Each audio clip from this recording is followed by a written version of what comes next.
Indian biggest super star Prabhas తన ప్రతి సినిమాతో సెన్సేషనల్ రికార్డును క్రియేట్ చేస్తూ వస్తున్నాడు. ఇప్పుడు తన న్యూ మూవీ రాజాసాబ్ రిలీజ్ అవి మొదటి రోజు 100 కోట్లకు పైగా గ్రాస్ను వసూలు చేసి సెన్సేషనల్ రికార్డును లేపింది. నెగిటివ్ టాక్తో కూడా బ్లాక్ బస్టర్ హిట్ నమోదు చేసుకుంది. మరి ప్రభాస్ మొదటి రోజు 100 కోట్ల గ్రాస్ను వసూలు చేసిన సినిమాలు 6 ఉన్నాయి. అవి బాహుబలి 2 115 కోట్లు, కల్కి 191 కోట్లు, సలార్ 178 కోట్లు, ఆదిపురుష్ 140 కోట్లు, సాహో 130 కోట్లు. ఇలా 6 సినిమాలు మొదటి రోజు 100 కోట్లను బాక్సాఫీస్ వద్ద కలెక్ట్ చేసిన ఏకైక హీరోగా ప్రభాస్ ఆల్ టైమ్ రికార్డును సృష్టించాడు.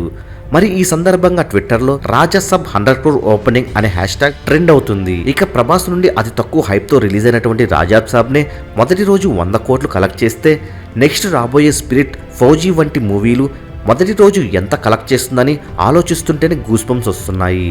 మరి ప్రభాస్ నుండి రాబోతున్నటువంటి స్పిరిట్ మొదటి రోజు వరల్డ్ వైడ్గా గ్రాస్ ఎంత కలెక్ట్ చేయగలదని మీరు భావిస్తున్నారో కామెంట్ రూపంలో తెలియచేయండి. మరెన్నో టాలీవుడ్ లేటెస్ట్ అప్డేట్స్ అందరికన్నా ముందే అందిస్తున్నటువంటి మూవీ మహల్ ఛానల్ సబ్స్క్రైబ్